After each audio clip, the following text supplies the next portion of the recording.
go ahead and get started. It looks like everybody's here. That's supposed to be here. Everybody got the packet and has reviewed the minutes. Entertain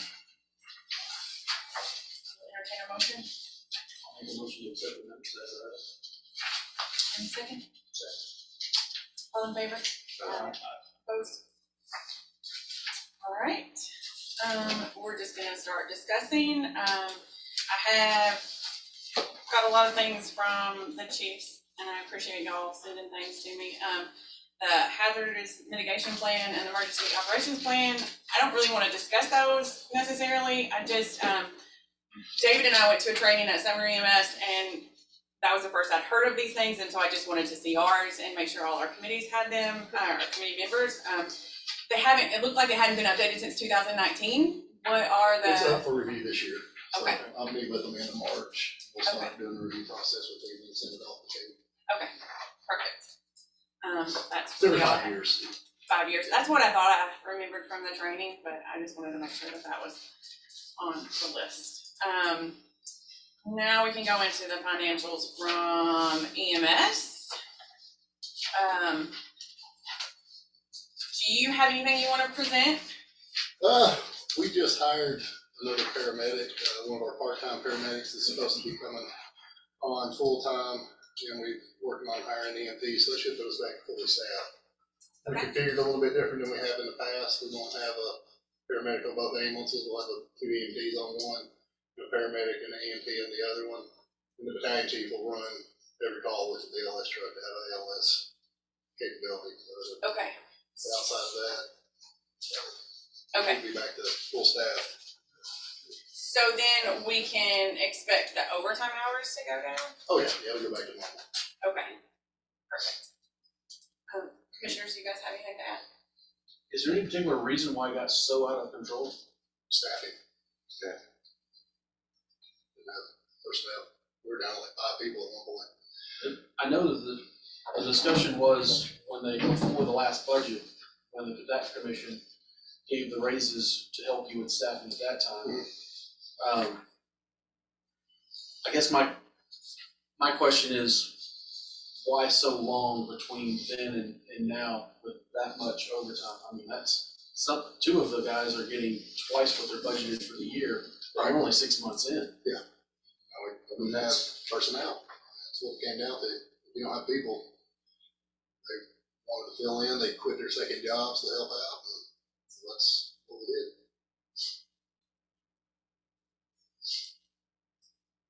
I shook all volume down. Excuse me. I mean, cut you off. Or we were, yeah, that's something.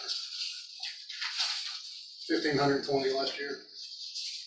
We're average. I didn't do an average of the calls, but we're, I'd say about 130 probably a month. Whatever we're looking. Got any, Dallas papers? Nope, we don't have any dialysis patients. There's not any county that I'm aware of right now. So. Are you still down 3 paramedics, or just down 2? Well, we are down 3, but with how we're configuring it now, we're just gonna run it with what we got. So there'll be 2 paramedics on each shift instead of 3, which have been in the past. Is that EMT you hired, is he gonna be part-time, he or she? Full-time. Do you have these positions posted somewhere? What is your recruitment? How are you trying to recruit? We had advertised on, I don't remember what it was it Indeed or anything like some job posting online. So we got a bunch of EMT applicants, but I think paramedics. So the other ones either just been word of mouth, people leaving other jobs, looking for a place to go. We got lucky and picked a couple of them up. So now your 2 drivers, though, both of them have completed their EMT training, correct? So are they going to be moving up? And so you've hired, so it's those 2 are now EMTs, and you've hired an extra one to go with them? Yes. Okay, so you're now fully staffed on EMTs. Yes, we're overstaffed technically on EMTs. Okay. But And then the 2 driver positions are just going to fall off, correct? Because they were temporary. Absolutely. Okay. So maybe I discussed I don't know what we'll end up with, because one of our drivers still hasn't posted on the state yet, so she's still classified as a driver. But we we should, we got about 30, just under 32,000 left in that, and maybe I discussed probably doing a budget amendment, moving that into the overtime line item, just in case we had any overages there that we wanted to. Well, at 6 months in, at 73% over on your budget, I got I'm guessing 62 on mine. She gave us an updated one. There was some discrepancies in her figures. apparently there was, Something was coded wrong. yeah, on the overtime, and the two paramedics that have the most overtime are actually gonna be getting a little extra, Gotcha. and so it skewed the numbers a bit. But yeah, so one, I'm glad to hear that you are making progress on getting that fixed, because halfway through the budget year, that far over, that was astounding to see those numbers. And, we're not having paid 5 full-time people in the medical personnel line item, so we're at, I don't know what the updated number is, if this month is accurate or not, at 31.45, is that what you get? So what you kind of ended up having to do in your budget is your empty spots that were budgeted, you just use those funds to pay the overtime for the ones that were there. Yes.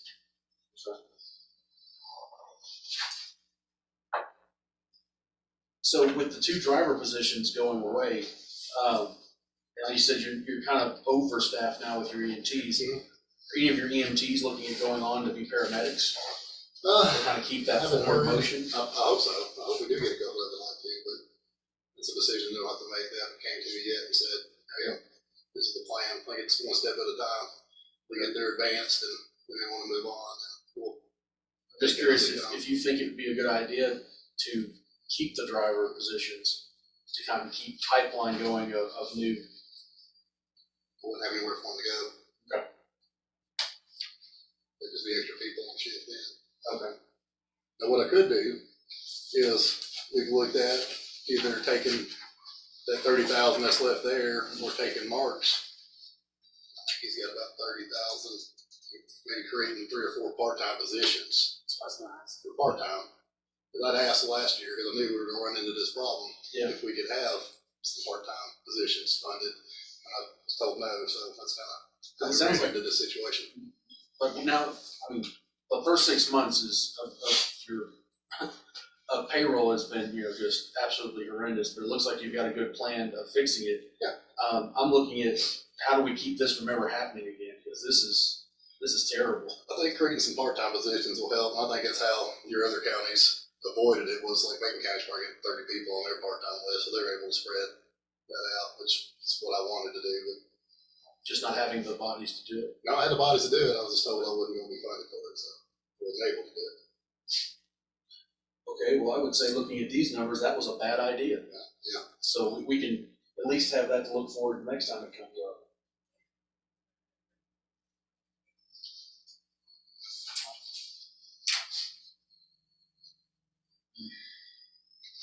Anything else for EMS, Phil? Do we have Oh, anybody yeah, else yeah. that's Sorry. gonna, take the advantage of that program? Are we even gonna offer that program since you're already fully staffed with EMTs? I mean, like you said. It would be for the the EMTs that wanna go to advance, so if Bud wanted to take the advanced class, then we would pay for him to go to advance. Okay. Or any other people that are basics that wanna go to advanced, or anybody that's advanced that wants to go to paramedics. So Is there any difference in the cost of training going? I think it's about the same. I think it's another semester, so it's, Okay. and paramedic school would be more, because it's three semesters. Yeah. Extra, so. But the next one, I don't know if there's a huge difference in pay or cost, because it's just a semester, same length time as the base. Okay. Still gonna go off straight for that. Most likely, yeah. We're not having a class here this spring, but I think the plan is to hold another one here in the fall, and then the following spring, I think is the.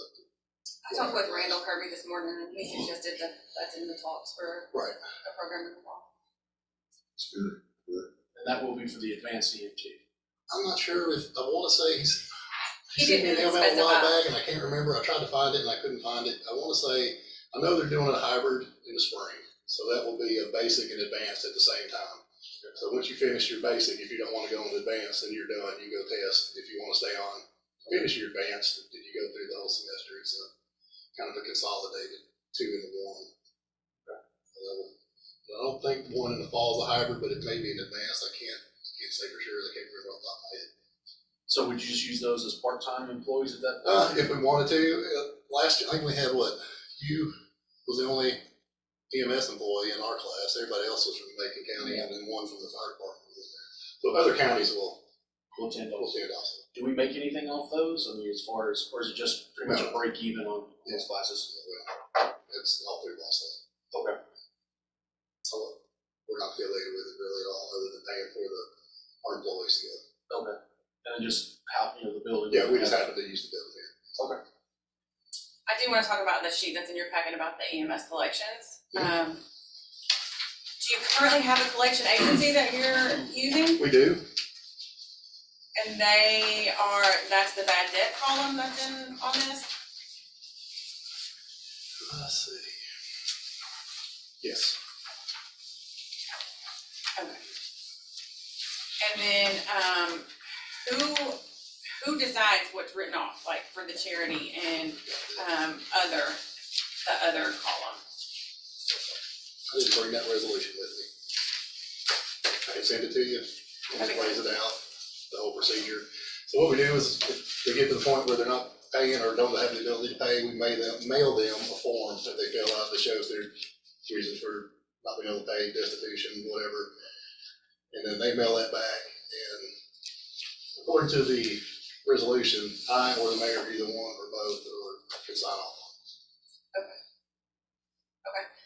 This column that says other, it says it's elected officials, employees, self-pay, and workers' comp and miscellaneous. It just seems to me that, $3,000 to $4,000 most of the months for county employees just seems a lot to me. Do you really transport that many county employees? I'd have to ask Teresa for that one. I couldn't. You transported me in April.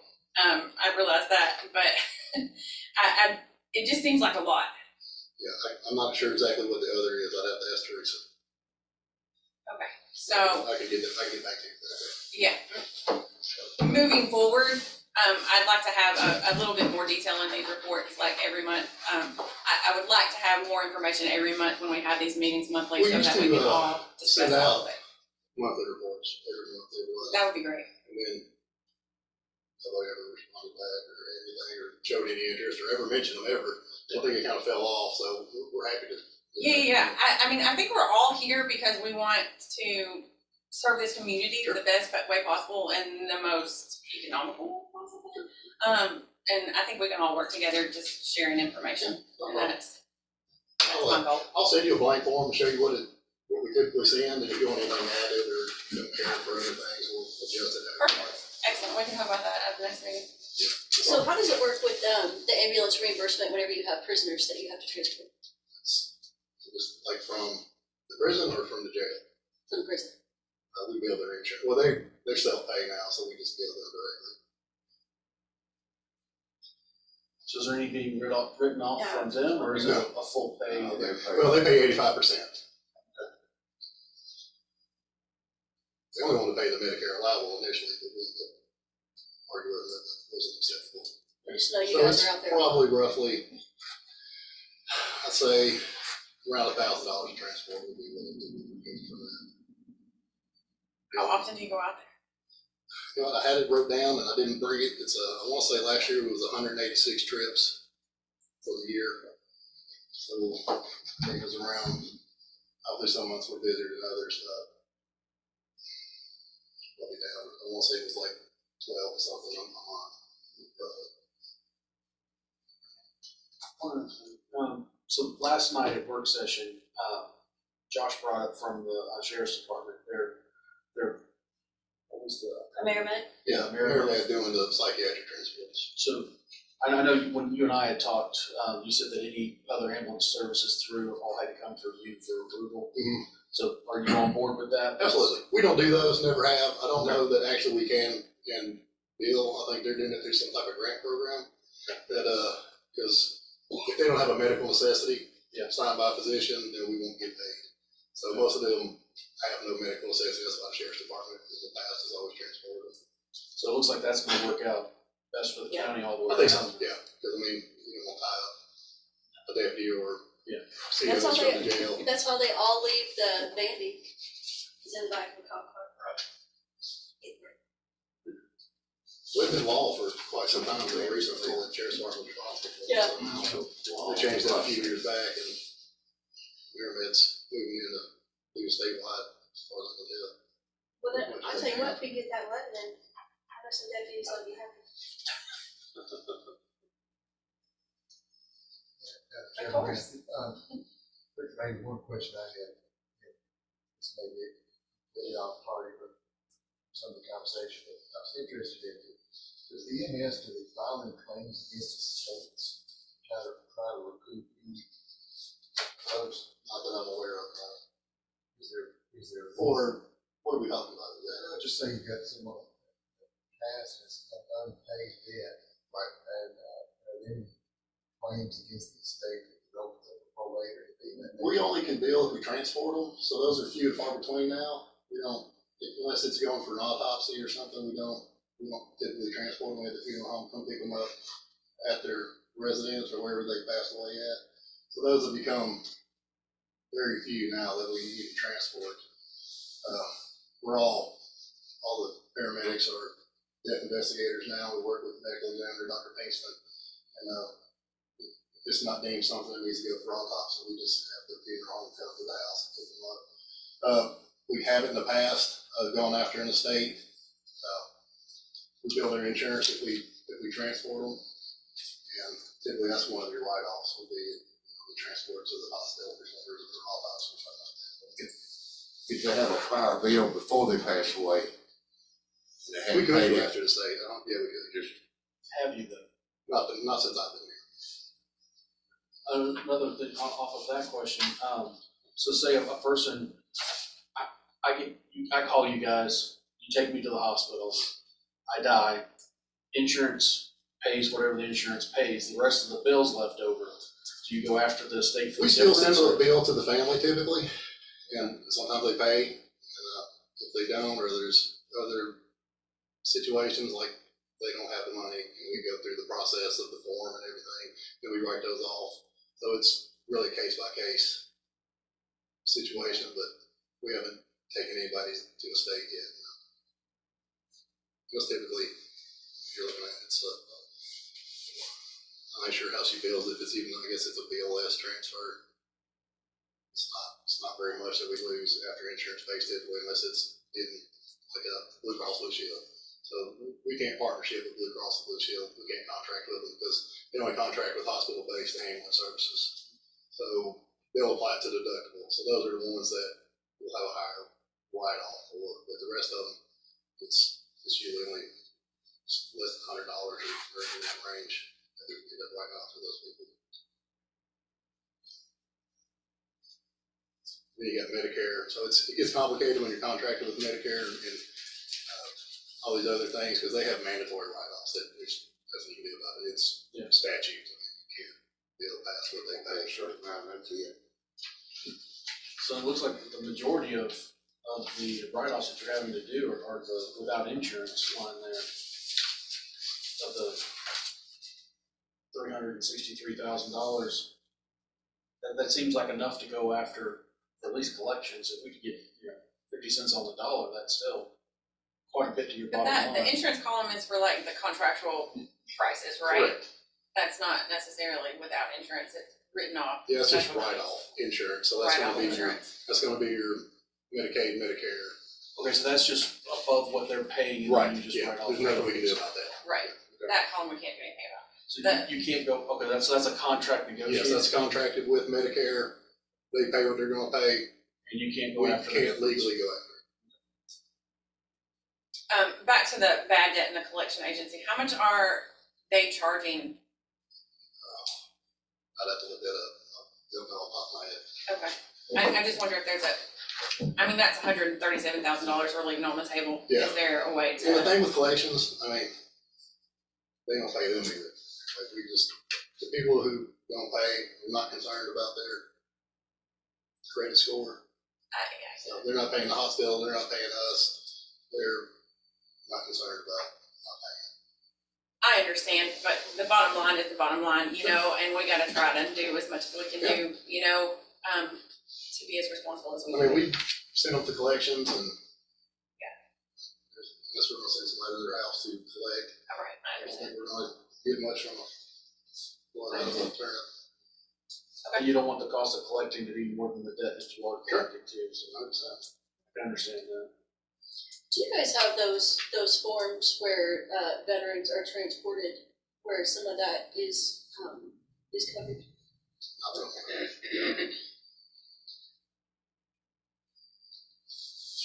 Madam Chairman, if I may ask a question, Absolutely. and because I think it should be a concern of this committee, for those of you who work EMS, what do you think is a safe amount of overtime for after 24-hour shift, 48-hour shift?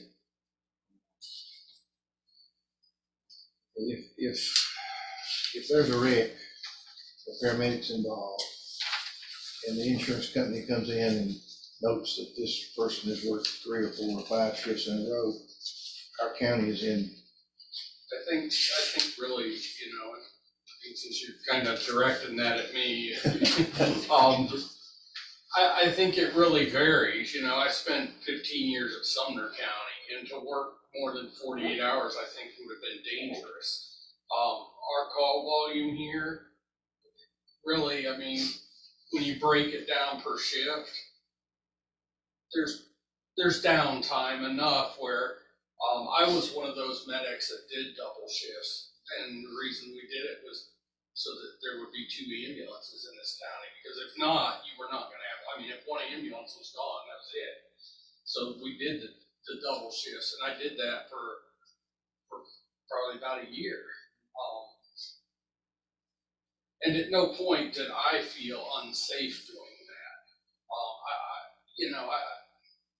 I think if you look at an industry standard, I think probably more than 48 would be discouraged. But again, like I said, you're looking at services like Sumner, it wasn't any big deal for us, 10, 12, 14 calls in a shift? That was not unheard of. So what I'm hearing is the job as an EMT or a paramedic in Trousdale County is not the same job as in Sumner County, right? That's what I'm hearing. For the volume, but It's not the same I job. will say this. I've had, if you look at percentage of ratio, I've had far more critical patients here as a percentage than I ever did at Sumner. I've worked, and I might be exaggerating, but I've probably worked at least 2 to 3 times the number of stabbings here in Trousdale County than I ever worked in Gallup. I was about to say, because the prison? Yeah, it is, They're but I'm in just war saying, now. when you look at the acuity of the calls, I'm dealing with far more stressful calls here. Gallatin, 80% of the people that called us, I would say really truly did. That's reversed here. Even the people not in the prison, when they call for an ambulance, people don't call because of my fingers hurt for a week or my back's been hurt for a week. I'd say 80% of the people that call us here probably really do benefit from an ambulance. So to compare that, is the medic job here the same as it is the Sumner? I don't think you could make a fair comparison, because no, we are not as busy as we are at Sumner. Or when I was there, I left there 5 years ago, so we're not as busy, like moving as far as our unit utilization hours, but the acuity of calls and the stressors that go along with our job in that far outweighs what I ever did. If you look at like April, November, June, 117, 120, 123, 125. That's how many calls we ran as a shift in Sumner County. For a month. And there's 3 shifts, so we ran 300 and something calls a month out of Gallatin. We're running 130, 140. So yeah, like The call volume is huge, is nowhere comparable. So would you say after 2 24-hour shifts, you're stretching it to go to a 3rd one or a 4th one? Well, and I'm 51 years old now too. I couldn't do what I did 10, 15 years ago. Back then I could do 3, 4, 5 days in a row. really wouldn't bother me, but, you know, I think there's something to be said for the mental acuity that happens when you start, you know, getting so long into something. I would, and I don't have any study, I don't have any backing to say this, but I would think as an industry, 48 would probably be what, as an industry, they would say. You know, and I mean, you guys have been doing this just as long as I have. If you know any information on what they would. Everybody here, they won't like work 48 hours. Right. I think if they came from other jobs. they Right, do that. so I Majority mean, of that's the just kind of staff the way of does life for us, you know, I mean, we work 48 between all of us multiple years. I'm sorry, it looked like I picked you out, I was really looking at Mark when I was talking. Where I work at, you can work 48 hours and you have to have mandatory 12 hours off before you can start another shift. And you work where? Wilson, I was thinking there had to be something somewhere that says after certain hours. It's only, and there's only been and it's been very, very few times that they've allowed somebody to work 96, and that was when we were almost 40 people down. So that, and I think it was only like 3 or 4 shifts that happened. And, but yeah, we do 48s, and then we had a mandatory 12 hours off before all that work. Looking at some of the hourly and over rate times, in order for the paramedics to have made some of the money that they were making, it seems to me you were working 24/7. A lot of, I mean, there were times that, weeks. you know, well, there were times where, you know, someone's on vacation or out sick. I mean, I got a line up, I worked 5-6 days in a row. But And if we you- didn't, I'm sorry to interrupt you. You don't think that was a safety issue? if I felt like it was, I think I would have talked to Matt about it, because like I said, we had enough downtime where I might have slept 3 in the afternoon to 8 at night. I might have, so, is there, you know, I think it was, you know, a little stressful not being home, but I think you're dealing with a group of people that we have right now that are committed and compassionate, and I think everybody's got to put their needs to the side, because, like I said, there were a couple days where you probably would not have had an ambulance in town. This is gonna sound really insensitive, but on that day that you stayed, how many calls were there? Oh, I don't know, because I've done it Yeah. multiple times. I mean, there might have been 1 call, 2 calls, there might have been 5. I couldn't answer that accurately. Matt, one other question from a conversation you and I had previously. Has there been any plans or any discussions amongst EMT drivers and whatnot as far as becoming more familiar with the roads and routes, especially of just the urban area? Because it sounds like there's a lot of downtime that, I mean, just driving around and familiarizing themselves, people who don't live around here, it would be a good use of time. Right around quite a bit, the eating in different places. Okay. With GPS, I think, is probably the primary. Would you say, Dan? Well, I have Bud. But, So, Oh, I mean, but yeah, GPS would be our GPS primary and source of. So, and the reason I bring it back up again after our conversation is, I was over here, being ready, I guess we were cleaning up from a meeting, and Amy and I were here, and we heard an ambulance, and as we were standing outside talking, and the ambulance, you could hear where it had turned down by the depot, and went down, and then turned up, I guess it'd be Hayes that runs up beside Pig, went across, went up, and then turned and went down by Mueller Brass for the route. I'm thinking, well, why would you cut down through residential, slower, marked roads as far as speed and whatnot? Why not just take Broadway straight on up and then cut right over? It just, that's what I'm saying is the familiarity of quicker routes, because apparently GPS is getting these guys taking turns after turns, which is slowing down their I don't response. know if they were using GPS or if they were going on their own, it'd be impossible. So, That's why I was bringing it up, is to try to find some more, I their guess, average response time's half half of the national average, so I feel like we're doing pretty good on that. You're also in a county that's much smaller than most counties in the national average You know too, what I mean, so. but that's what I was asked to provide, so it's. I understand. Okay. The location could have got screwed up too. Just that. Yeah, there's multiple variables, and if you look at the. We went to, I went to the wrong places before too. It just happens. Actually, it happens regularly. So my reasoning for bringing it up is in our conversation, you had made the mention that most of the guys that we have now aren't from around here. Yeah, they're not. And so if there is the downtime that Mr. Hall was talking about, it just seems like a good opportunity for them to become more familiar with the area in that downtime. Not to mention, they're already out in the area where they would be getting a call anyway. Just a thought. Yeah, that's just fuel consumption too, we got there. Absolutely. Anybody have anything else for Chief Payne?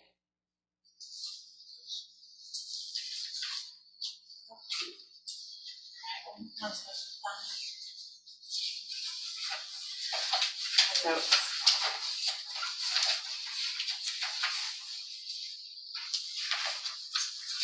Okay. All right, so you gave us the amount of calls.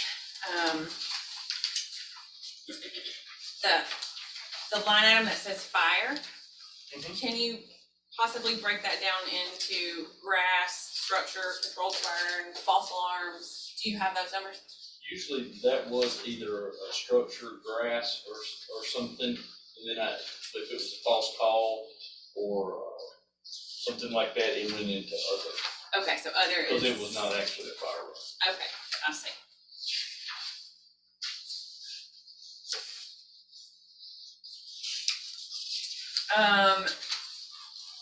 Let's see, and hose test? You've done hose test? No, we have not this year.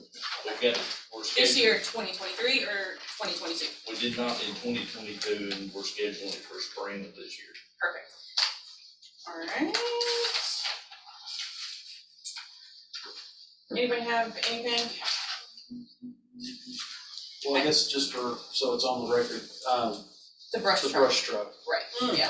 update on that, what's been found out and what damage. Still waiting on the insurance companies to, I know they had contacted the builder of the truck and gotten some numbers. I don't know the extent of that, but we're waiting on the insurance company to get back with us. Has there been anyone out actually from one of the insurance companies to actually assess, give an estimate of damage? Well, no, the estimator came out, took a lot of pictures and then left. So, And you haven't heard back from them? Okay. But we're not at fault for this. We don't know. I believe the highway patrolman issued a citation to her on site, but I don't know the legality of how that determination, that may be a better question for him. If you got a citation on site, and I wasn't on the call, so I Right. really don't know the whole story of it, but she was more than likely at fault for it. She did something wrong. Okay. Whether or not she didn't have insurance, didn't have a driver's license, I don't know what she had. Failed to yield the right of way to There you emergency go. vehicle. It's her fault then. Okay, there you go. That makes me feel better. Absolutely. Anything else? So, Was there any question about the speed of the accident? Not that I'm aware of.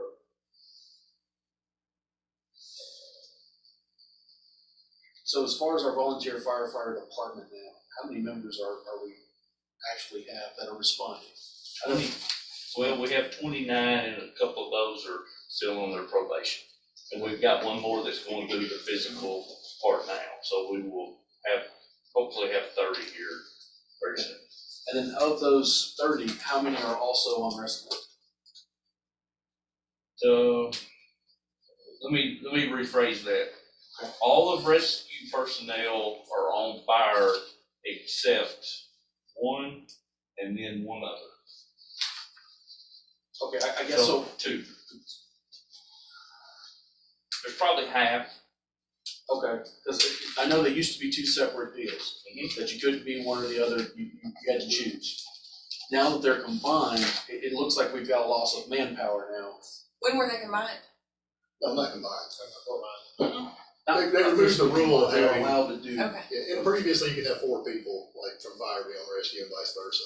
They removed that rule, most of the people that were on rescue wanted to be on fire also, so we say combined. Yeah, that's, Personnel, yeah, not the the departments. personnel, not the departments. I'm sorry for the Okay, misspeak just there. making Yeah. it clear.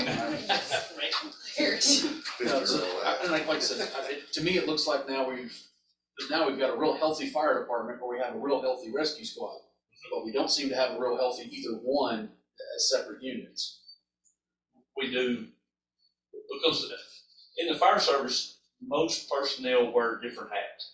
Whether it's fire, rescue, EMT, paramedic, hazmat, other avenues of rescue, things like that. So at this point, because I believe y'all are 15 personnel, say 15, and we're at 30.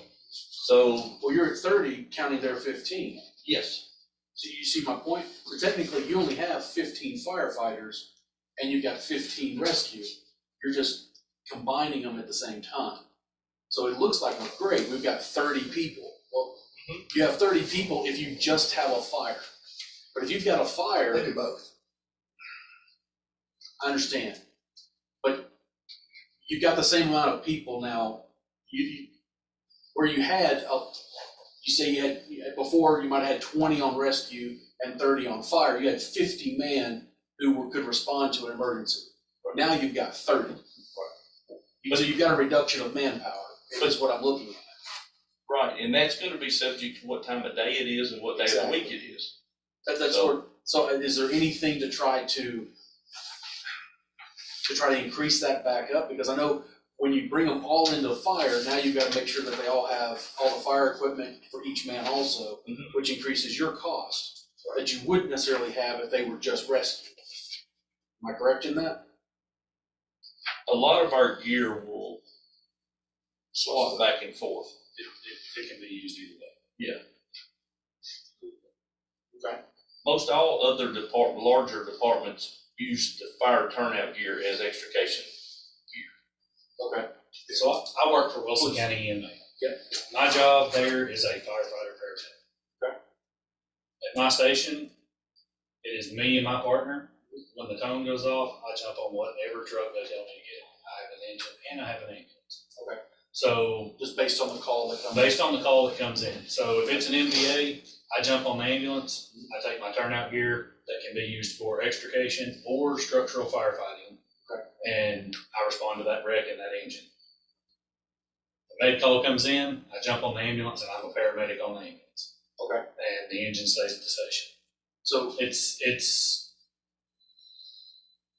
you have multiple, as he was talking about, you have multiple hats. And I'm certified in special ops, firefighting, paramedic, hazmat. I do all that. And that's kind of the thing you're getting with a lot of people. It seems like a reduction of people, but it's actually multiple people doing the same job, because there's some people that doesn't want to do different things. So you have people that's going to be available for other calls because they don't want, I can tell you, there's a bunch of people that does not want to do swift water. well, and that's what I'm trying to get at. Because in what you're saying, it shows efficiency. My concern is the lack of manpower to be able to still serve the community. I don't want efficiency to take the place of the amount of just hands there to help.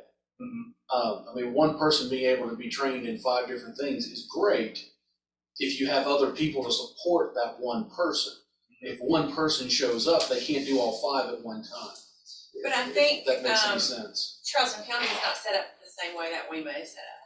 It's Trousdale not, County is separate, rescue, fire, EMS, it's not the same. And I guess where I'm getting, so now that we have serving both sides, is rescue getting the same training that they did when they were just rescued on top of the fire training? Or is it just a combined and we're not getting as much training to the individuals? So that we can still stay that efficient and have them both equally qualified for either. They would get fire training during the year and also get rescue training during the year. One's not taken away from the other. But they do cross a lot in what they do.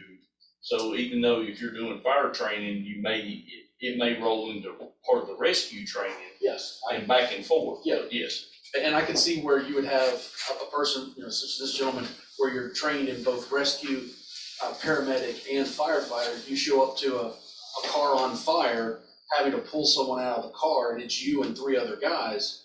I can completely understand that. That Right. makes sense to me. Like I said, my concern was when I found out that they were all kind of grouping together, it sounded like we had some that kind of had fallen off, and maybe we'd actually had a reduction. But if that reduction is just increased in efficiency of performance, Right. then I see that as a positive. Mhm. So that's what I'm just trying to kind of get out here of kind of where is our department sitting. I know it was a little different when you kind of came on board, and I just wanted to see how that change is actually affecting things. The change as it moves forward will become more efficient. It's gonna simplify a lot of things that it hasn't up to this point, I believe. But, as a whole, the fire service, EMS and things like that are showing a huge reduction nationwide as far as people wanting to do this job. It's nasty, it's hard, and the pay is not all that. So, in general, they don't typically look at this direction. Did you have something to add? And Shannon, I want to ask Mr. Harris a question. When you're called out as a paramedic, will a fire engine enter a wreck? Will a fire engine follow you from another station, or will it come out of your station? As of right now, because I am at a 2-man station, another engine from the neighboring station will let to me. For the committee's information, I did receive a letter from Mark Carmen this past week that he had resigned as being head rescue and had kind of not been available for what period of time, because I know he's looking at 6 months. It's February probably. So it's kind of left rescue in a little bit of disarray, and I know Daniel has stepped up and kind of on his own tried to pull things together and make some sense out of it until some decision can be made from this committee as to whether or not we combine fire and rescue at some point in time. So That was my next question when we move on to rescue was who's the chief? I'd heard that Mark Carmen had resigned, and who's the chief? Who's in charge now? What is the process for getting a new chief? If you go by bylaws, it would be, or I guess would be next in line, but I think he's given you permission to run with everything, right? Yeah, I had a conversation with Tammy when I started this whole process and said, hey, you're next in line. If you want this, I will give you everything that I have done and let you run with it. He said, you better just take and do what you need. So how does the command structure work on that? That was one of the things that I wasn't so familiar It's with. very convoluted. That's what at the training over at Sumner County, it was really great how TEMA threw that up there, and it's these nice chain of commands, and I'm thinking, okay, well, we've got one guy doing that job, and that job. We got another guy doing that job, that job. It's like, at some point, how's the chain of command, especially now that we're in a situation where we really don't have leadership at rescue, we're still looking to do something. It seems like it's already unofficially combined with fire anyway. So is that something that we look forward and you end up with a fire chief as the top of that, and then you have captains and someone over rescue underneath you? Probably like a special operations chief, maybe, or something along those lines. I mean, But isn't there a charter for the fire department already, right? Yeah. So we have to follow those rules for the charter for the fire department, correct? Yes. until it's amended. Yes, until it's amended. And so then the rescue has bylaws, right? And so you're now chief, the bylaws say that the members of the rescue squad have to elect you, or what is the process for that? What I've read, he I would appoint the captain position. Okay. As director of EMA. Correct. Okay. But I was kind of waiting to see what things are going to happen. Mine, or we're going to leave things where they are. She's already, I guess, in the interim position right now. So he's an interim chief right now. I'll say that's the way we do it. Okay. I think the charter of this last election, we did amended a little bit, it dealt with fire. I Wasn't that mean, right? I don't know what it says. I think it passed, but I don't really know what that means, what. It was a sentence that would take us, a few words that were taken out. And that was, it was part of the charter that was amended, I can't remember, tell you right now what it was. Didn't that have to deal with pay of? It was like paid personnel or something like that. Yeah, it was two It was paid, yeah. paid personnel for the fire department. I don't think it had And nothing anything to to do with the charter as far as like combining it with. I don't know if it dealt with pay, I believe it dealt with something different than pay. No, it was personnel. It had to do with personnel, but there was a lot of money spent on that campaign.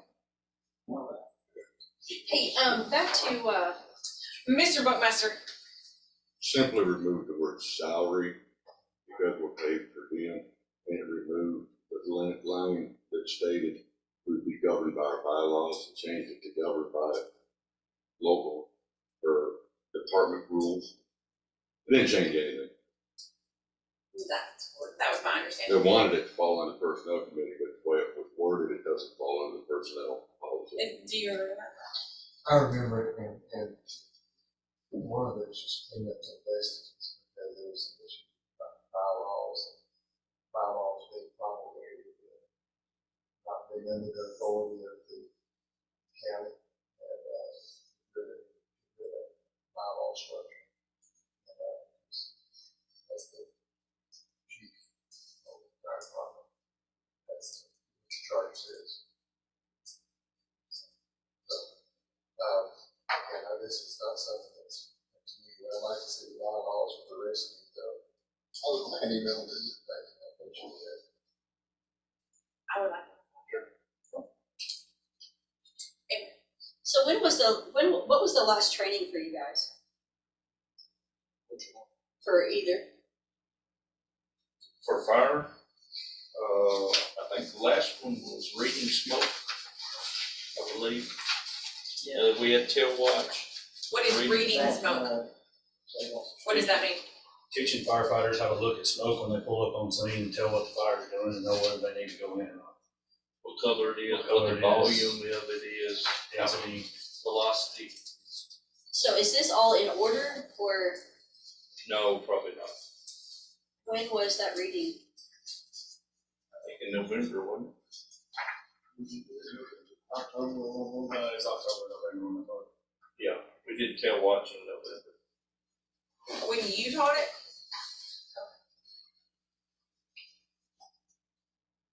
Do you guys have a training schedule coming out for 23? Yes, Would it be possible to get it? yes. And what about the certifications for the firemen? What aspect? Like, is everybody up on their like 64-hour course and all that good stuff? They're getting there, yes. We have some new personnel that are, we had 3 that went and took their 16 and their 64, and have gotten that. I think they're lacking their live burn that they need. And then we'll have some good ones coming up, and then we'll plan on probably late spring doing a refresher on the 64-hour for the members that have been there. Hey, Dan. Yes, sir. On the rescue deal, how many of your guys actually wants to just stay rescue versus being a firefighter? I had one that was kind of up and down on whether he wanted, and the only reason was because he said, I'm not gonna fight fire and I don't wanna do it. And I was like, well, you don't have to. Right. We have a job for you, whether you run in or not. You can run back and forth the truck, bringing me tools, that's cool. That's a job for you. I said, all right, I'm good. That's it. That was the last he said. Right. So, I remember back in the day, Ken's going, he'll remember this. We used to have a pretty good group of guys. That was our rescue squad, and now we can't even get nobody for traffic control. You know, it's like everybody wants to be the fireman.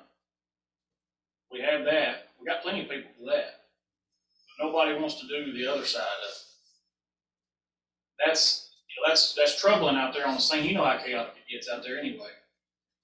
I can tell you, this is the first So a little background with me, just so y'all know.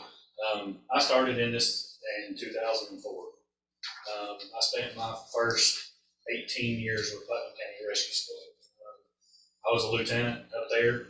I was over 73 people on the first responder. So I'm a fire instructor, I'm a swiftwater instructor for the Tennessee Association of Rescue Squads. I teach all the extrication, emergency, the EVOC and SK for the county. I teach that here except for the sheriff's department. I work for WEMA, been there for 6 years. I've worked for Putnam EMS. Putnam County's pretty much where I spent my career until I married my wife and started working at WEMA, and we moved here. And so that's just a little background on me. But I've been in the rescue stuff for quite a bit of time. I've got structural collapse, road rescue, all that good stuff. So that's just a little background on me. So are you just a volunteer for Tazewell County, or are you? Yes, right now. Okay. Yeah, that's my thing. I'm kind of touching on what you touched on a little bit. We got a lot of people that want to be there for fire, but we're missing out on anybody else doing the rescue side of it. And that's including traffic control and everything else. I mean, that's, I don't know if we've got the time, it's our culture's changed for one. Let's just go ahead and put it out there. Back in the day, early 2000s, late 90s, there was plenty of guys in town that was willing to do it. They would leave their job. As soon as that buzzer went off, they was gone. You know what I mean? They was going to the wreck. They run over you. And I'm sure that has a lot to do with what's going on today. But to me, it needs to be some sort of, hey, we're bringing you in for rescue. So at some point in time, this is your deal. And I know it's volunteer. I get it, but the big thing that you're seeing is you're seeing a lot of fire departments and rescue squads combined. And the reason for that is it's something that's happening across the state. Rescue squads can't get grant money. They can, but it's few and far between. Even seeing some of the classes and stuff that from the rescue teaching TARS, they've seen a decrease in people taking classes in certain areas. They've seen increases in others, but you're starting to see more fire rescue combination departments than you are just strictly rescue squads and fire departments, because ultimately it's doing the same job. If you go to an NBA, you need an engine there for if you are doing extrication. They should be standing there where they charge hose line in case something catches fire. That should be a mandate. It's not, but that's something that you can work towards. And that's one of the things that's why you see a lot of departments combining in that. Right. And it opens the door for grant money for rescue squads by combining so that you benefit both departments. Madam Chairman, let me interject a couple of things. I went to the last fire meeting and talked about the possibility of merging the two and asked for a straw vote. I was surprised that it was unanimous. I mean, everyone there. I'm absolutely not opposed. I'm sorry, I don't mean to interrupt you. I didn't You read keep it, looking at me. but I'm not opposed I do to want. I'm trying to figure combining. everybody out. I'm just seeing new very faces. much, we gotta do it the right way.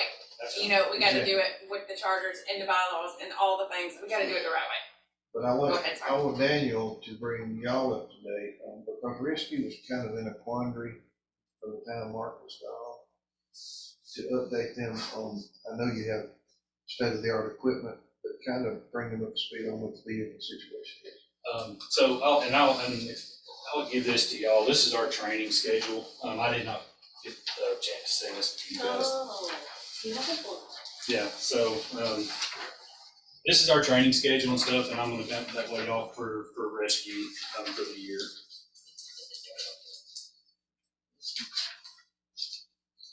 And if y'all would like a roster, would y'all like a roster of the people that's on rescue? I think that we have this.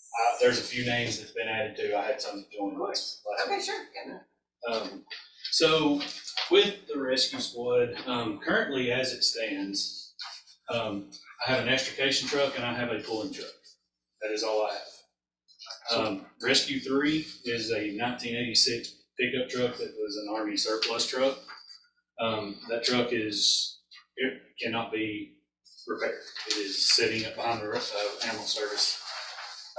It cannot be fixed pretty quick. It's got what I would consider the death issues. So, What was Buck driving? The Chevrolet. okay, so which one's referred to as Rescue 1? Rescue 1 is the extrication truck that is in EMS.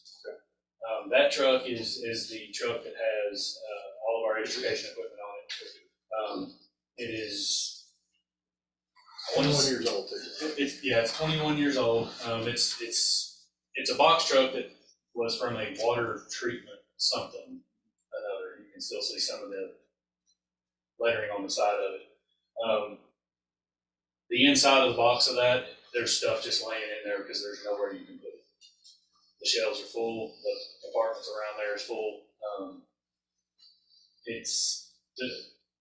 We need a new one. I got no last tell. Do you need a new truck, or do you just need a new bed for the truck? We need a whole rescue truck. So where we're at right now is we have that rescue truck that responds to all the MVAs. The Rescue 2, which is 2003, is that correct? No, it's 2003. 2003, 2004, somewhere in there. It's a Chevrolet truck that has a utility bed on it that has been kind of converted into Kind of a back. of its, per se. That truck is now setting up behind the EMS building because it has compression issues with the engine.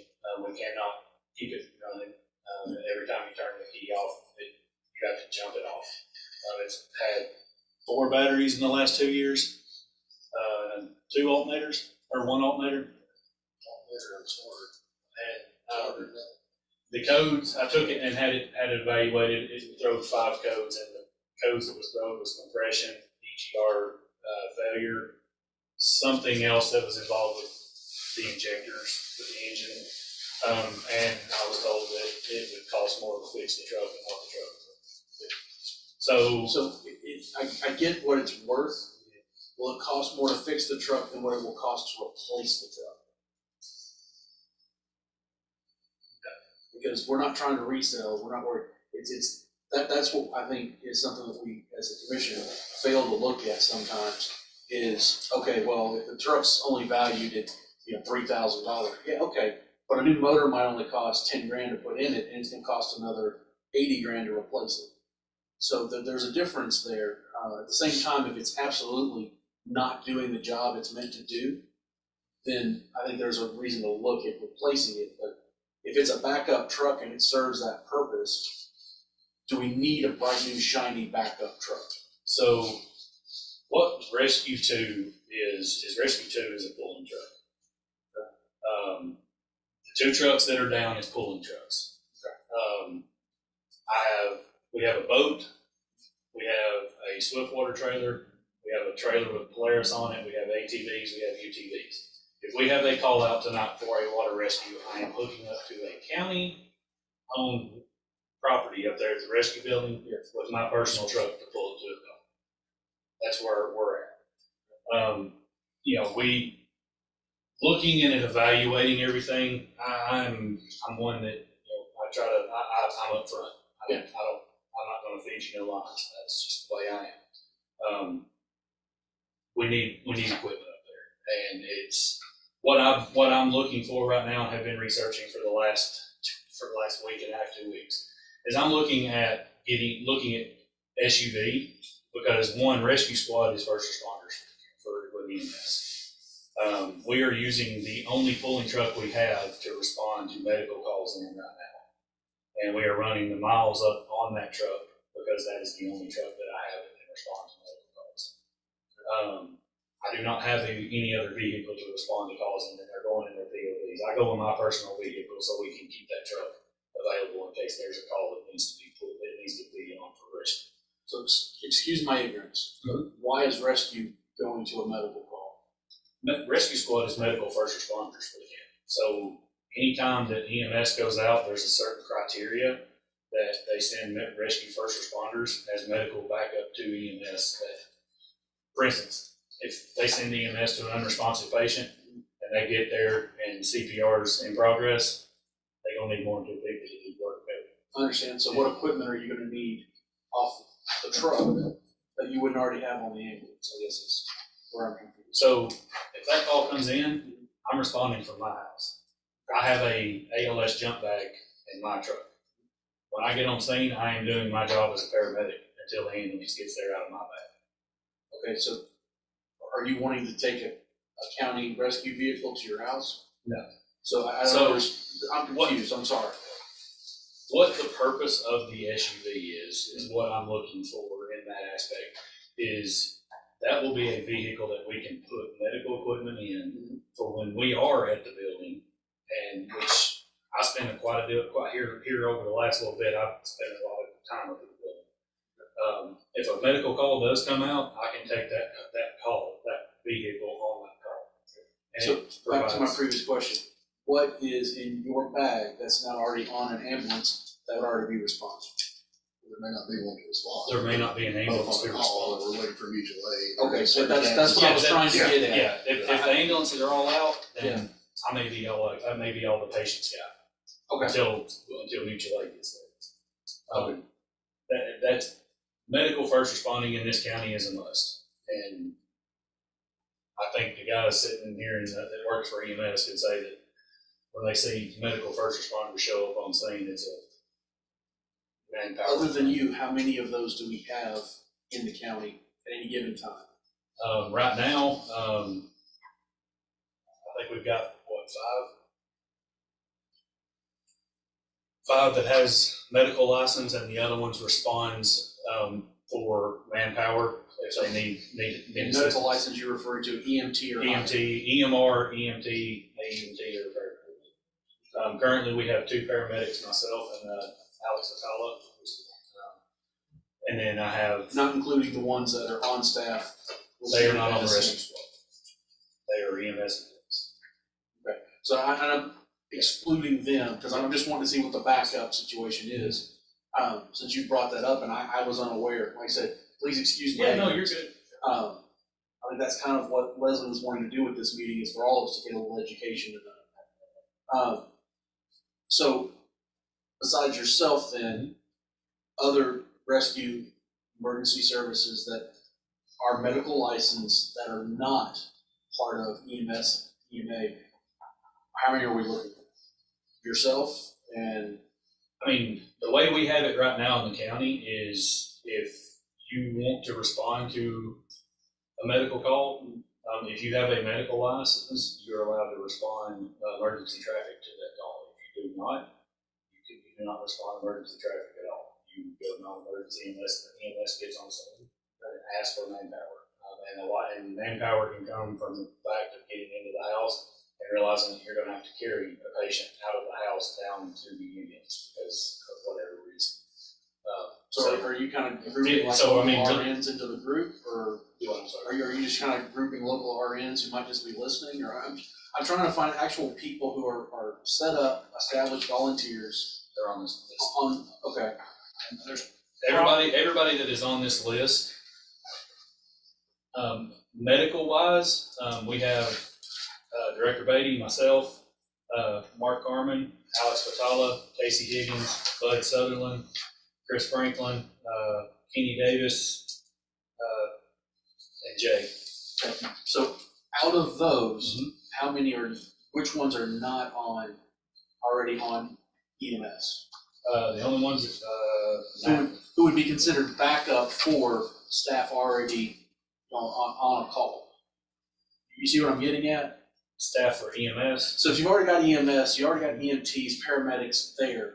Okay, I'm not concerned about them. I'm looking at, like what you said, as a backup. They're already out on calls. So there's nobody at EMS. Both ambulances are out. Call still comes across. Who's left as a volunteer who's licensed, who can respond to those calls? Whoever's on rescue that's available. And those would be, The ones that's available to run the call when they drop the gun off. I can't tell you who it is. It depends on They the may time not of even day. be in town. They might even No, be- and I get that, that's why I said at any given time, how many of those do we have that are not part of EMS that could be used as backup for those calls? I think I'm getting confused on what you're asking, but, all I right, think so, we all I know what I you're don't asking. understand. But, so, let me explain the first responding thing for you, so. Okay, please. Volunteer So, thing, you with don't know the- who's with the gonna show rescue- up, No, I get that. With EMS, so you don't know. they are EMS employees. They work on the ambulance, they respond in the ambulance.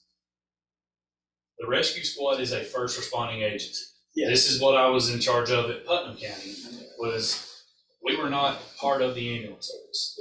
Were contracted with the ambulance service as a first responding agency to provide medical coverage, because it may be something where, prime example, I run a call with these guys the other night. They come down, So let me try to rephrase it another way, because what you're saying, I'm already clear on, that I understand. Okay. So you've got a pool right now of EMS employees who service ambulance service for the county.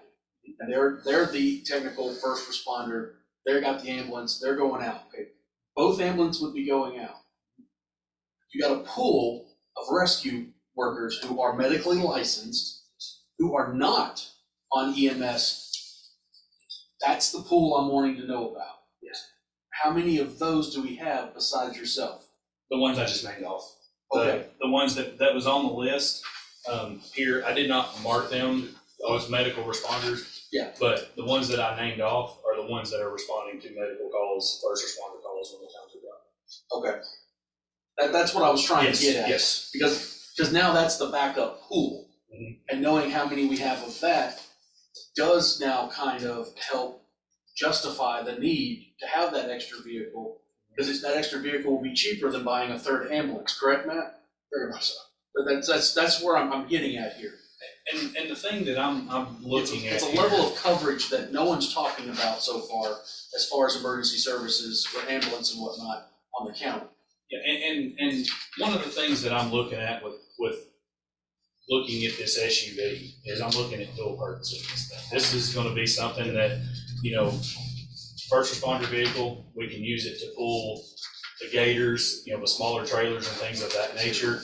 If I have a group of guys that decides, hey, I'm gonna go to Swiftwater this weekend for training that we pay for them to go to. You're only taking one vehicle for it. I provide them that vehicle to drive to the Swiftwater class, and we use what we have to respond on calls while they're out. So you're getting, and you're looking at, by looking at doing this, I'm looking at a 10 years on that vehicle or longer.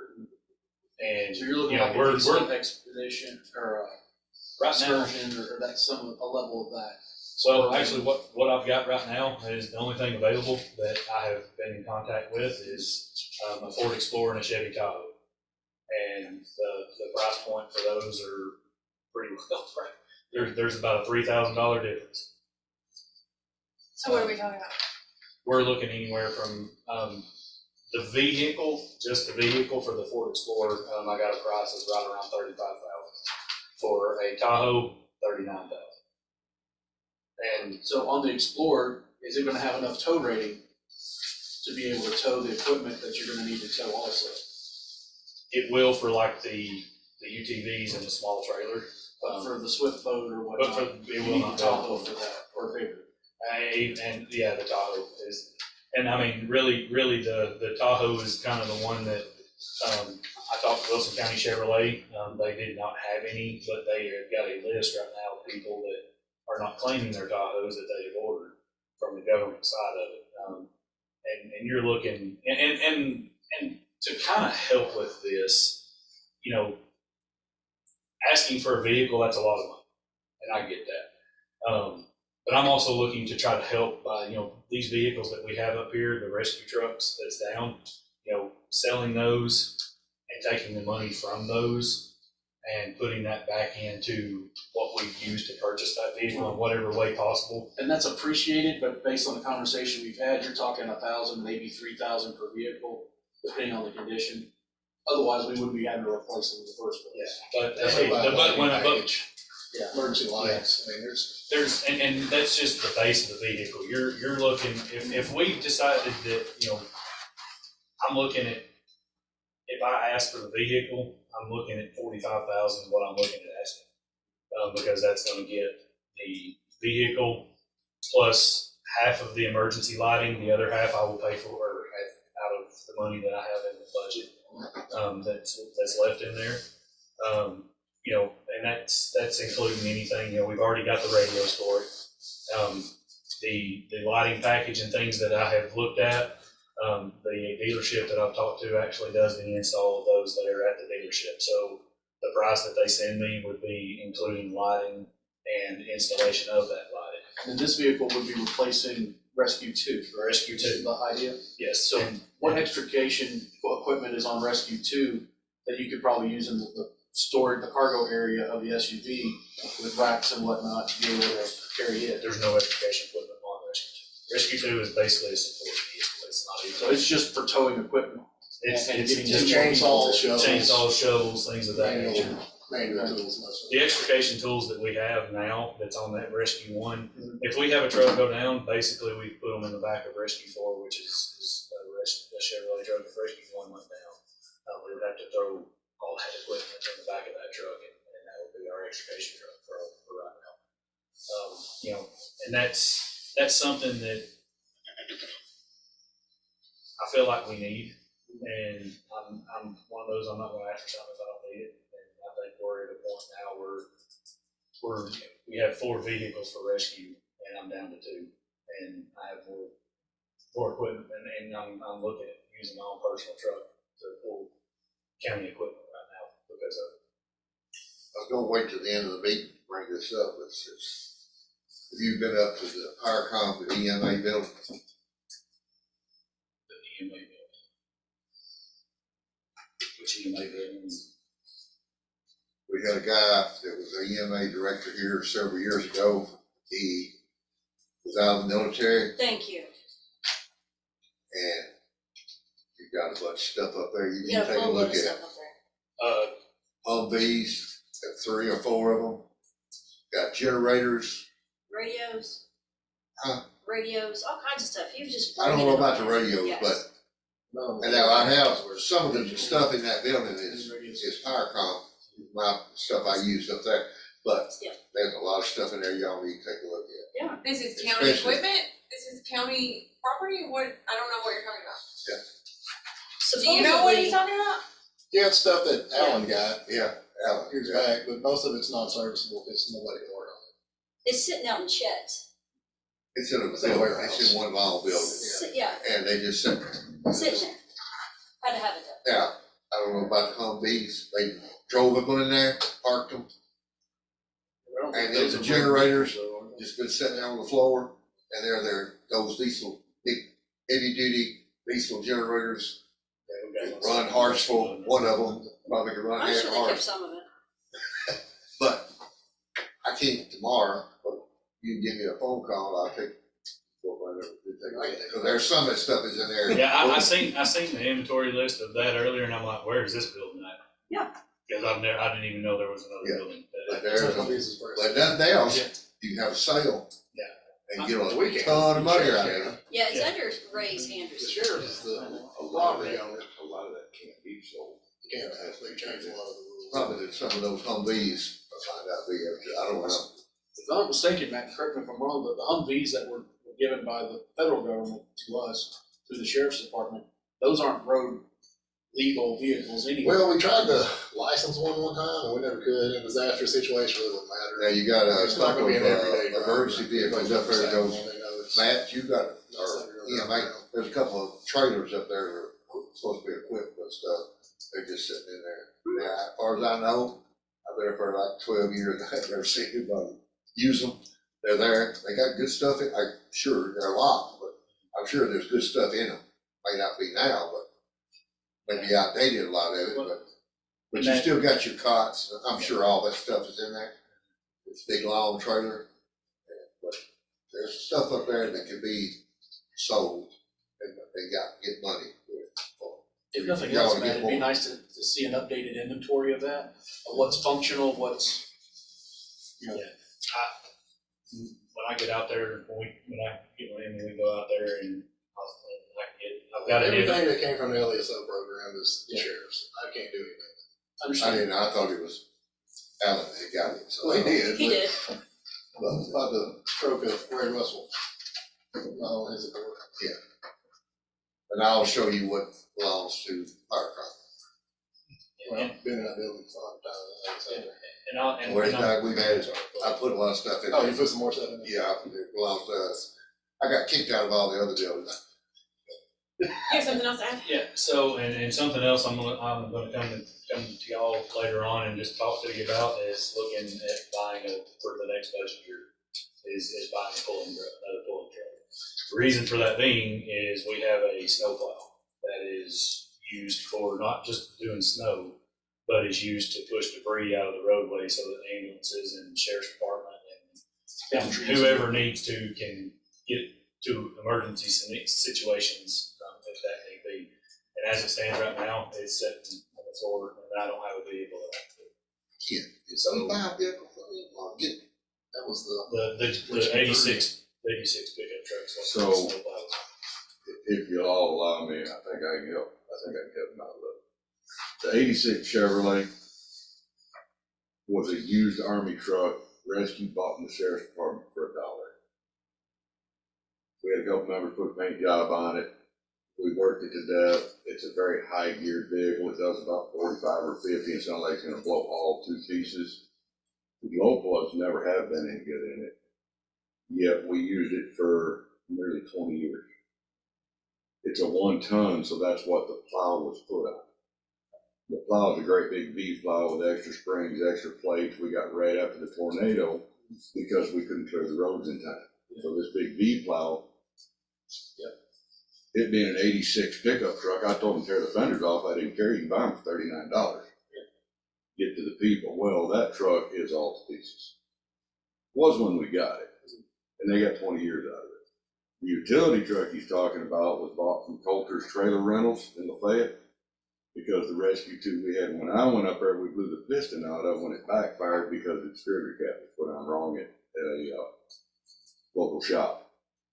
So it blew up, and I had to have a truck in a hurry. Well, Dennis Coulter sold me that one for $1,500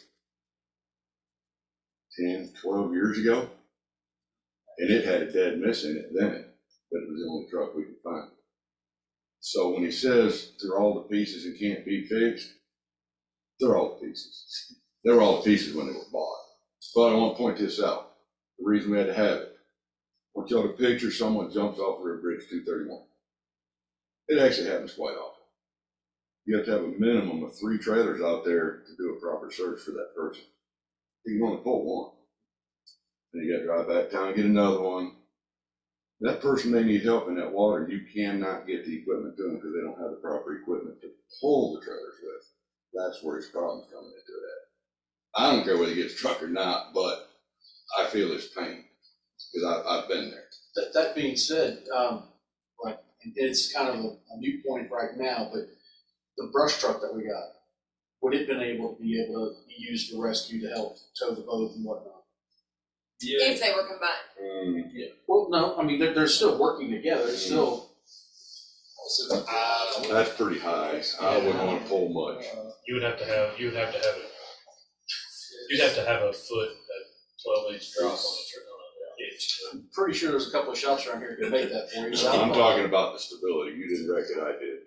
Okay. It was nowhere near as stable as you You're think right. it was. You're right, I didn't wreck it, you're right. A 10 to 15 mile an hour impact folded the front end up, so.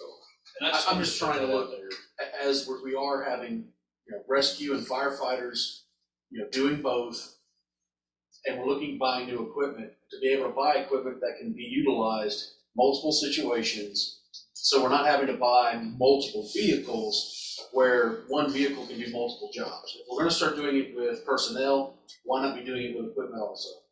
That's just where I'm at with that. Because everyone in every department in this county is looking at everything costs more, everything's expensive, and nobody wants to pay more taxes.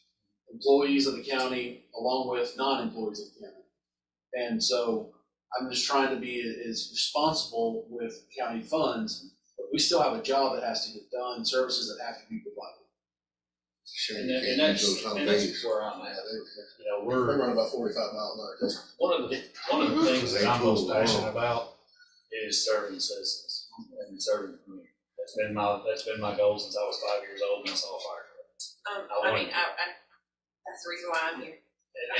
And that's one of the things that I'm very passionate about. And, you know, I tend to kind of overthink things and overstep things, but it's because I see the potential. And, you know, we talk about, was mentioned here, this combination of fire and rescue. In my opinion, it should have happened years ago. And, you know, we're to the point now that I got one person on my department for the rescue squad that's not on the fire department, and he's two people. I'm sorry, Richard. I've got those people, but they're willing to do whatever. They don't That want was to my fight fire. conversation earlier, and I think that's the same thing. Well, yeah, because the rescue squad is, I can look at this list right here and I can tell you who shows up on call for stuff. Excluding y'all, maybe you're always there. But there's only 4 people, well, 3 out of this whole list. And pretty much everybody knows where I stood on it. I didn't like the idea of combining. Because I was raised up at a time where it didn't need to be combined. We had a good rescue squad. Very good. And it actually sucks that it's gotten to this point, but I mean, it is what it is. I just hope that everybody who, if it is combined, that they do, everybody just ain't trying to be firefighters. You know what I mean? There's a lot of people that just, I see that man right there on the scene, he's got the whole thing, telling people what to do on patrol, and there's people just standing there. Ain't doing nothing. I watch him because I see everything going on major crashes, and you know, a lot of them hold flashlights. When there's traffic backed up for miles, we could need some help, and he knows. But I don't know. That's just me. I just hate to see the rescue squad go from what it was to what it is now. Like I said, 25 years of doing this. I think what you have right now between Matt, Jay, and even Daniel just acting interim, I think you could see the potential for rescue to grow. I think that is his passion more than fire. And I think this is probably the best man to try to help. Yeah, I have no doubt exactly about what that. you're saying. I just wished it was still, you know, like it used to be, but it's not. People has changed. They have. That's the Well, problem. requirements too. Getting people I mean, volunteer. People don't want to do constraints so anything much. volunteer anymore. They want to. They got to get something out of it if they're going to. Yes, sir. Question for Mr. Miller. I'm sure. Volunteers driving ambulances. Right now, I put a phone call into Tom up down there, right here, I want to have a long conversation about that. Opinion still remains until such time as he and I have that conversation. Okay. So, believe it or not, I made that phone call today. Yeah, Amy, I mentioned it to Amy earlier, a little while ago. She said to mention it in the meeting if I could, so I just thought of it. I got all his contact information, and left a voicemail on his answer machine failed. So, as soon as I know, we'll get that out. I need to be very clear on liability coverage and everything else. Sure. While I got you on the spot, gentlemen, if you don't mind, email me your organizational flow charts, bylaws, so I can take a look at those, please. On both the fire and rescue, I'd really appreciate it. Yes. Hey, these, the responders, are they going through a class? The EMRs? Right now, we don't have But have they, like, are they holding that certificate before they're going out to people's houses? Go ahead. So, I've always been of the opinion if you don't hold a medical license, you don't need to be responding to medical license. That's the way it was when I was up in Buckingham. Liability. It's a liability because you have people showing up and touching patients that does not have, but at the same time, you have people that's certified in CPR. And if you have somebody that is CPR certified and they show up and start CPR on somebody who's not breathing and doesn't have a pulse. You know, that could be my family, your family, anybody else's. So being in Trousdale County is small, and it's been a culture shock for me coming up here. From what I'm used to in Putnam, bigger town, a lot more, you know, things for me up there was on a rotation. Pickup trucks and stuff like that got replaced every 5 years, no matter how many miles. You know, and things, so it was different for me coming up here. It humbled me a lot because I got used to being pampered and doing the pampering up there, and this brought me back to reality and brought me back to where my passion is. And that's one of the things you'll hear. People in this county, they do it because they genuinely want to help people. But are they going to calls not certified? Not going through the class? Do we think people should be going to the class, not going to the class? And that's what I was wanting to ask Mr. Beller. CPR, I mean, you're certified CPR, you perform CPR on a person, whether you're doing it as a volunteer for the county or a member of the community, would that not fall underneath just Good Samaritan laws that are already in place in Tennessee? Well, that's the best bet is certified. Oh, no, I would. The heads of that, going to get down to it, that you take off a layer of protection, you increase liability. That's all there is to it. Okay. Anytime you don't follow protocols, you increase liability. Anytime you don't follow policy, you increase liability. So I'm not going to say there's an absolute, but there's yes or no, but it does. It's about risk exposure and risk management. Okay. So if you want my opinion, better off to be certified than not. Get by with a Good Samaritan law if it's out here on the street, somebody falls down in front of you, and you know, you have a knowledge of CPR, and you start doing CPR on somebody, they don't make it, then that Good Samaritan law is supposed to protect you there. But if you're on the rescue Rescue or squad fire, and all you're that other responding, stuff. you're not medically licensed, Right. you don't need to be responding. No.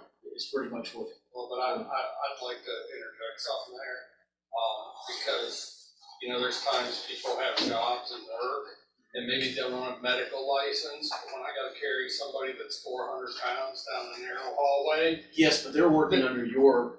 That's what I'm saying, so they may, That's right, that's what I'm saying, there's times that they come to help Yeah, us that's with But that, that's different. they're not doing That's a medical legislative. care. Like, they're not performing medical acts. I don't have a medical license, but when I'm in an OR and a surgeon says do this, I fall under his medical license. Right, So, so not following the right I just wanna, license. like, Exactly. when Daniel said that sometimes They they do not. do respond without a They can't practice license, under my license. there's times that we need the help, even if I'm they not don't doctor. have a I license. understand, but Because it's They just a matter of shouldn't be touching the moving the patient though, people. trying to do medical care. so you can't instruct someone who's not. Okay, medically let's get this trained. back under control here, back on the I point, understand. okay? So I think we've opened up lines of communication, I think we have, established some things that we're gonna talk about moving forward. I would like to talk about setting a monthly meeting. I have talked with Amy, and the first Monday or the first Thursday of each month is available. Does that work better with any of y'all's schedules? I am my own boss, so my schedule's pretty flexible. Is there a day that works better for y'all? Well, with planning and zoning, first Thursday works better. And that's fine with me. You guys? I'll have to see what softball, volleyball schedules look like. I work every third day, so I may be able to. Okay. do it, may not. Not Okay. rotate to- Alright, we're gonna go with this for now and see, we're gonna set it for the first Thursday of every month at 6 o'clock. I prefer 6 o'clock rather than 7, cause it's almost my bedtime and we're still here. I will not So, take any surrender meetings to then, it. you can't come to Thursdays. never. Thursdays. I was on first, I won't get through.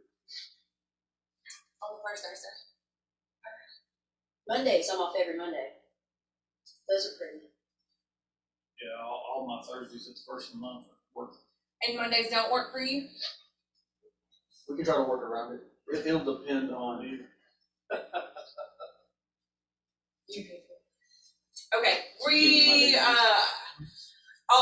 we'll email and communicate about setting the next meetings, okay? I'll talk with Amy about the calendar and go from there. Any other public comments? I will entertain A motion to adjourn. We are adjourned.